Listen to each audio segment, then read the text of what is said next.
Hey everyone, it's Liz from Blue and Hazel and welcome to my homeschool channel. Today I'm going to be talking about a preschool program that we used with two of my kids and I absolutely love it. I don't know why I haven't made a video of it yet, called Playing Preschool by Busy Toddler. So I'm sure you've heard of Susie from Busy Toddler from Instagram. Her preschool program looks like this, and most people don't know that there's actually a second year as well for a little bit older kids who have gone through the first program, and I'll talk about that in a minute. But today I just want to cover why I love this program so much, and it's the one that I recommend to my friends, to my sisters, anybody that has kids that are doing preschool at home. I just feel like this is one of those amazing programs that takes out all of the work for you as far as gathering ideas from Pinterest and going here to get activities and figuring out what your kids need to know before they go to kindergarten. That's a big point for a lot of people. I know I was anxious about that with my oldest. I didn't actually use Playing Preschool. I didn't know about it at the time when he was starting, and so we kind of pulled together our own program and just the things that I wanted him to learn, thinking he might enter kindergarten.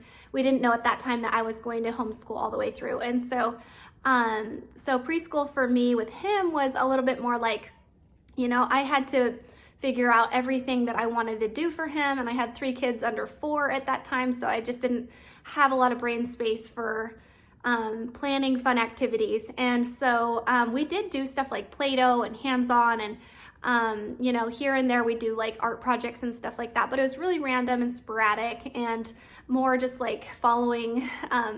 It was a lot more of just playing, I guess, and for him learning his letter sounds. When my second child came through, I knew that I wanted something just totally streamlined and something that I could follow that was quick and easy and told me exactly what to do each day. So I found Playing Preschool by following Susie on Instagram, and I'm so glad that we bought it. We used it for my second child, we used it for my third child, and I will use it for my fourth when it's his turn. But he's just a year and a half right now.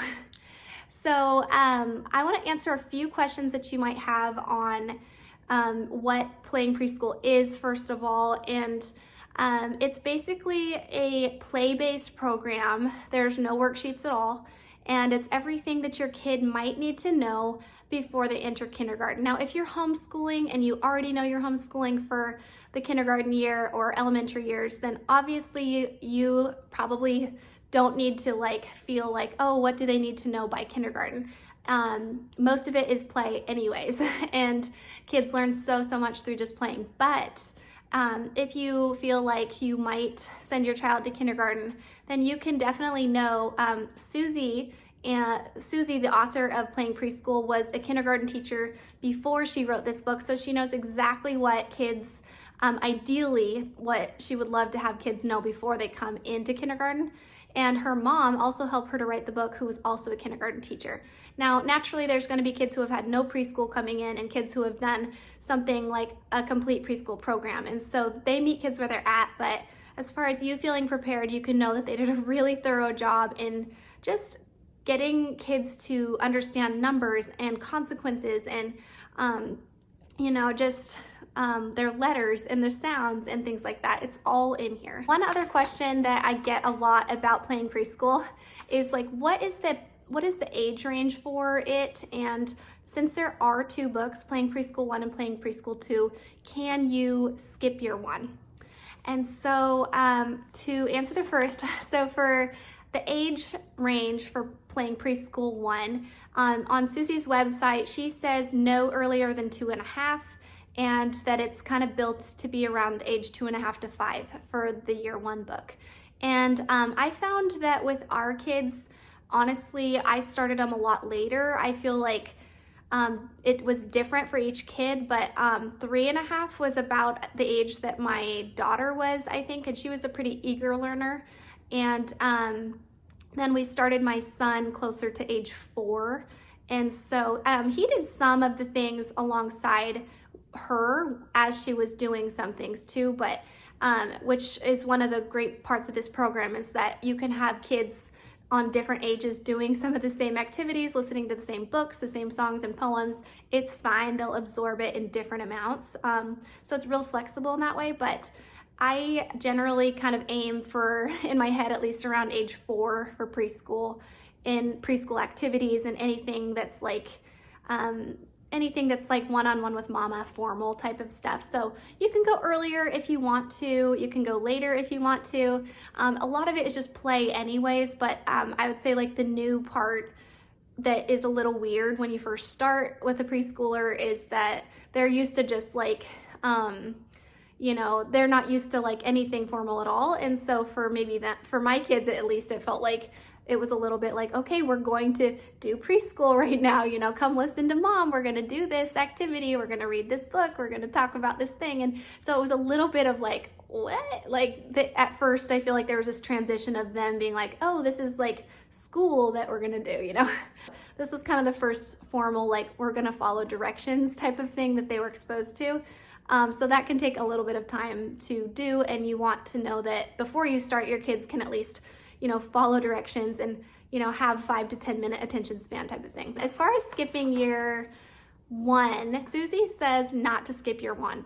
And that is because all of the foundations of what they're learning in year 2 come from year 1. And it's also built on itself. So it gets progressively harder. So I don't know if you have looked at the sample. You can download a sample of the Unit 1 apples on her website, and it'll give you an idea of like how the lesson is laid out, but don't feel like the whole book is that easy. Literally, it builds on itself and gets a little bit harder as the year goes on. An older preschooler will totally enjoy year 1 still. So you can really, really easily condense a 2-week unit into a week if you need to do that, if it's just too easy in the beginning. So yeah, just know that it's flexible in that way, but I would not skip year 1. And side note, Susie actually said that her year 1 was originally written to be the entire program. So basically it was supposed to be everything that the kids would need to be ready for kindergarten. And then she said when her oldest kiddo was like 4 or something, she had finished the playing preschool 1 and then decided to write playing preschool 2. And it just was like, for her, it was a more in-depth version of things that they hadn't covered yet that would be nice to cover at an age-appropriate level. So, if you were going to do just one book, I would say do level 1, no matter what the age. And then if you have time, start book 2 and, spend half a year, 3/4 of a year doing that if you have the time. They're so fun. The activities are so fun. The kids are going to beg you for them. So what's inside of a day's worth of playing preschool? What is a preschool day going to look like for you if you use this? And it's going to be really similar every single day, which makes it easy. It's very open and go, as long as you look ahead every couple weeks to just make sure that you have some of the crafts that they're doing. They're really commonly reused things that you'll end up having because of this program, but just, I would say, peek ahead at the month and see, hey, what kind of stuff maybe I should pick up at the dollar store next time I go there. But overall, what you're gonna have every single day is you're gonna have a song, you're gonna have a poem, you'll have something to talk about, usually the topic or the theme, and there's like some questions that you can ask them if you want. And sometimes we'd skip those, sometimes we'd talk about them. And then you're going to have a learning activity and just a for fun activity. And so there's just like endless activities that are all kind of spin around the themed unit, and all of those activities are going to be working on something specific. So sometimes it's motor skills, sometimes it's math, sometimes it's, learning their letters. It's all very cohesive, I feel like, and it just kind of matches the theme. It tells you exactly what to do each day. And then as long as you have a few of those supplies on hand, you'll be fine. There's also a book to read each day. Sometimes the book is reread. And so honestly, I love the book list so much that if we ended up skipping a unit or like not touching on all the books, I just went back through every single unit and requested all the books that I could from my library, because even if you don't read the books during the unit, they're still amazing books. That's one other point I wanted to bring out is like, if you don't get the books in time to do your preschool day, don't stress at all. Just grab a book that you have on hand. So I did that plenty of times, like not organized enough to get to the library, didn't order them online. Like I really only did library books for this to keep it really cheap. And sometimes I just wasn't put together enough to have them when I wanted to do that lesson. So we just picked a book that we had on the shelf, and that's fine. You can always go back and just read those books later. Yeah, they'll miss out on a little bit of like the themed stuff that matches the unit, but that's totally okay. Don't let that keep you from just having a fun day or doing the activities that day. Okay, so here is just a random unit, things that go together, unit 8. So when you open it up, you have what you'll be doing this unit, kind of right here. Then you have your supply list, and you have the books that you can check out from the library. So I liked to do 2 units at a time from the library, so I had a month's worth of books. For the supply list for this particular unit, just as an example, toy hammer, nails, post-it notes, white construction paper or whiteboard, masking tape or painter's tape, frozen peas and carrots, construction paper, permanent marker, dry erase marker, Lego, Duplos or Mega Blocks, Q-tips, playing cards, 2 pounds of uncooked rice, storage container in a large magnet, ketchup and mustard, yarn, paper plate, nickels and dimes. The next thing that you'll see here is the song, and the songs are all super cute, and they go to some kind of like, you know, classic song that you probably have heard as a child, or you could look it up. Then the poem. And so every day you'll go back through the song and the poem. On this page here, for each unit, you'll have this like calendar, Monday through Friday, things that you're gonna read aloud, talk about, the learning activity, the easy activity, and then Monday through Friday. I didn't really use that page very much because I'm just not a very organized person, and I preferred like the open and go, like flip to the page and look at what we're doing that day. So I would come here to Monday on the day when we were starting, and then it says your calendar time routine. And the way that we did our calendar time was I actually just created like a printable. It's in my Etsy shop. If you would like to use it, you can, but it just kind of says like today is, yesterday was, tomorrow is, the weather, the month, things like that. So maybe a couple minutes, not like a long time. Then here you do the song and the poem. Then we have introducing the topic and some questions that you can ask them. Then you have your read aloud book, and then you have things to talk about and your learning activity, which is matching pairs. In this activity, your child will match pairs of objects. Talk about pairs. Pairs are 2 of something, pairs go together. In a bowl, place pairs of objects from around the house, 2 Legos, 2 clothespins, 2 pom-poms, etc. Set 1 of each pair in a small container. Cover with 2 pounds of rice to bury and hide them. Set the other half of the pair next to the bin so your child can see what they need to find. Have your child hunt through the sensory bin and find the missing half of each pair. Tip, this can be on a beach towel to make cleanup easier. And then the easy activity that would go with this day would be hammer and nails. This is a fine motor skills activity using hammer and nails. Talk about hammers and nails, how they go together. How do they work together? How do they go together? Place nails in styrofoam and let your child use a toy hammer to hammer them in. Please use good judgment and caution with this activity. Golf tees and toothpicks make excellent substitutes for nails.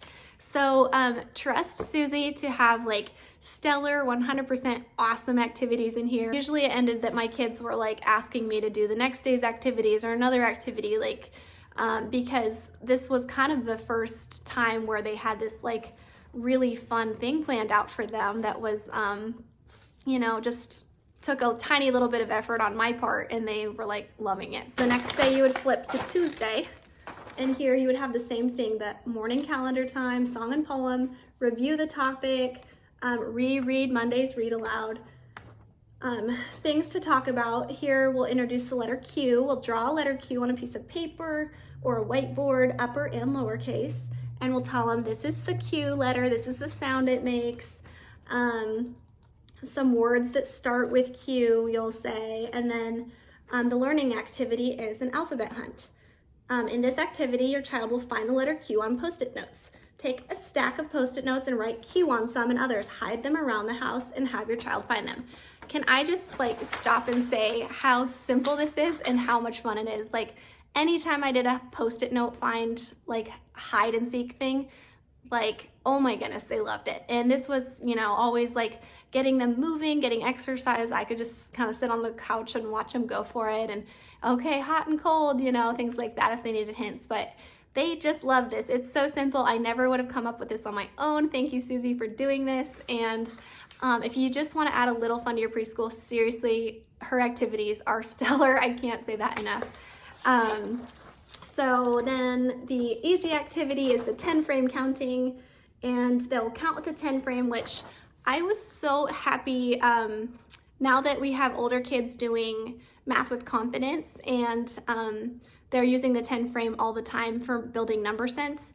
I'm actually really thrilled to see that the 10 frame is in here because it's building that familiarity with counting using a 10 frame, which they're going to keep doing in kindergarten and first grade. So like my now kindergartner saw this in playing preschool, and he's also seeing the 10 frame in Math with Confidence level K. The other thing I wanted to mention too in the way that this is set up, which I love, is that there's pictures almost every single day for the activity. And so if you're like me, that helps a lot just to be able to kind of glance down and say, oh, I think I have the stuff to set that up. Almost every day there's going to be some kind of activity that shows you like how to do the letter craft, how to how to set up the activities that they'll be doing. So now a unit is going to be 2 weeks. So the same theme is going to be drawn out for 10 days. And then there will be 19 units, so 190 days of preschool activities. Now you can condense those, and to be totally honest, we did not do all of the days. We probably never finished every single preschool day in our book, either 1 or 2, and I'm totally fine with that because there were just some activities that weren't working for us. There were some things that just seemed maybe like my kid wasn't into them. That's totally fine. Like, you do not have to be bound to, like, you know, if you skip one day or 1 week even, you're not going to like completely miss the mark, if that makes sense. Like, you can definitely adjust it for your needs and skip parts that you want to skip. Like, there's just days when I didn't have it in me to do anything for preschool, and we just didn't make it through it all. But the ones that we did, which was a lot, I would say most of the program, they were just so fun, and it made our days like really special together. And I think that they have those preschool memories, which is more or less what I wanted from this too. Like, I wanted a program to tell me exactly what to do, but I also wanted them to feel like they had some preschool memories. We just couldn't send our kids to preschool, even if I wanted to at that time, which I'm glad now that we didn't, but at that time we just couldn't. And so for me, this was like a really special way that, I could feel like I was providing this kind of experience that I saw other kids having. That's a really personal decision, I understand, but I just was glad to kind of have that made easy for me. And I'd say one of our biggest challenges in just completing any activities at all was like having 3 kids under 4. I think that's actually, I think my kids might be the exact same age as Susie's kids, so I think we were going through this at the same time together. Just to give you an idea of like how much stuff do I actually need to have to do preschool at home. The stuff that she uses a lot in her activities are going to be these dot stickers. So I bought a case on Amazon. We used them all the time. I can link all this stuff in my description for you if you want to just find that. I'll put that in there. So dot stickers, a large plastic tub of some kind just to contain messes, any type of sensory materials can go in there if you do that, any of those activities. Also, sticky notes were used all the time for like hunt and find activities and letter activities. Those are really cheap and easy to throw away and serve their purpose well. So I bought a big thing of sticky notes, just typical like glue, scissors, and she does use sensory activities like, plain rice that you will dig in and things like that. And also a big roll of butcher paper, like one of those huge white rolls that You know, a lot of her activities are actually like wall activities where you'll chop a piece of giant butcher paper, tape it on the wall, and then create your activity on that. A lot of other things like that are handy to have around would be like pom-poms from the dollar store, those like colorful little ball things. And then those are used for like lots of things like sorting and crafty stuff. I think you need yarn, and also just things that you have around the house, like, you know, toys and cars and tongs. And every unit you'll see a new list, but there'll be a lot of those things that circle through again. And so those were the basic things. I think we also got do-a-dot markers and then some, you know, typical crayon marker type stuff. And so it's not like very expensive to buy all that, but it will be important to like grab some of that up front so that you don't feel like, oh, I can't do this activity. Yeah, I would just make a list, literally head to the dollar store, get what you need, call it good. So real quick, I want to mention like what skills that your preschooler will kind of be learning in this program. And you can look this all up on her website if you want to just, you know, really like look farther. But your kids will be learning really, really basic addition and subtraction. They'll be learning like counting, counting through touching objects, making that connection. Which is really important. I realize, like, I forget sometimes little kids have to touch objects as they count, you know, otherwise they'll count faster than they touch. And so it's like a real thing that they have to learn how to do. Classifying data, sorting, reading a graph, understanding numbers, measuring, predicting, cause and effect. So these are a lot of like skills that she's really intentional about adding activities for. I think kids naturally learn a lot of these things on their own. Like if you were going to take a more laid back approach and not use a preschool program, a lot of these skills would be learned alone through play and through conversations with mommy, but not necessarily in a strategic type of way. And I guess it just takes a little bit of the second guessing out. One of the last things I wanted to talk about is how does playing preschool work with siblings? Because a lot of times, if you are like me, you have two preschoolers at the same time, but totally different age. And one might be considered preschool in their 2s or 3s or 4s or 5s. Like, what age is preschool, right? And how can you use this same book with two kids? Generally speaking, I would say I catered to the older preschooler. So that was usually like my 4-year-old or my 5-year-old. And then at that time, you know, if there was a 3.5-year-old with my 5-year-old, then they could both do the stuff together. But if the 3.5-year-old wasn't interested, bye, go play, have fun. And with my 5-year-old, you know, their attention span was so much better. And so I would kind of cater it to the older kid. Obviously, all of the activities are fun. Like even when I did this with my preschooler and my oldest was in kindergarten, he still wanted to do some of the stuff with us because it was fun. Like, funner than the stuff that mom normally does at home. I think it's important to remember, and this is hard when you are like a new homeschooling parent, is that kids absorb the information that they need to absorb at the age that they're at. And so like you can be reading the same book to two different ages, you know, 3 and 4, and they're both going to get totally different amounts of information from it. And so that's natural, that's normal. As far as like year 2 goes, if you have a kid that has gone through year 1 and you want to start them on year 2, then I think you'll find like any other sibling that's like hasn't gone through year 1 yet, that's younger, might have a harder time with some of the concepts in year 2 just because they're more advanced. But as far as year 1 goes, like you could combine any ages of siblings with this. Just don't have the same expectation for like attention span and ability or things like that. If you have any questions, please leave me a comment below. If you've used this before, tell me how you like it. And now that we've had 3 kids go through preschool, one, my oldest, without this program, we kind of pieced together our own thing, and that was fine. We had a great year.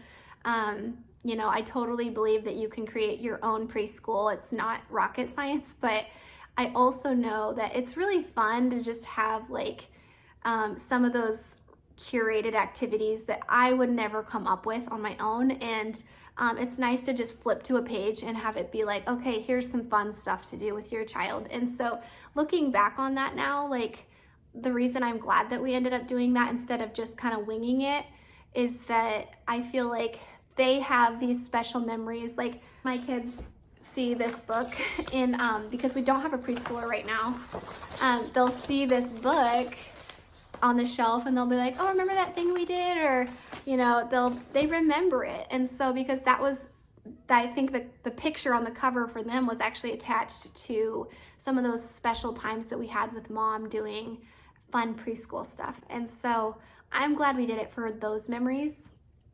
Susie, if you're watching this, I just want to say thank you for the time that you spent putting together a preschool curriculum. I know there's just a lot of pressure that moms can put on themselves when you have a preschooler, especially if it's your first and you feel like you gotta do it right. I remember that feeling, and it's just real. And so this is something that really just holds your hand, and I really appreciate you taking the time to make this for us. And anyways, I will go ahead and leave the link to Playing Preschool in the comments, and you can purchase year 1 alone if you prefer that, but I always tell people just get both of them just because then you're ready. It's cheaper, you get a little discount, like $10 off if you buy them together. And I liked having both because I enjoyed flipping through, seeing the progression, what was different, what the activities were like that were different. And so I always just recommend you get them both. But oh, and then last thing I wanted to mention is that I have a video that is going to kind of look more through the inside of Playing Preschool 1 and Playing Preschool 2. So you can look through that, and I will put that link in the description as well if you want to see like more in depth what actually like the inside looks like more than just one unit. All right, thanks so much. If you enjoyed this, please give this video a thumbs up and be sure to subscribe for more homeschool videos.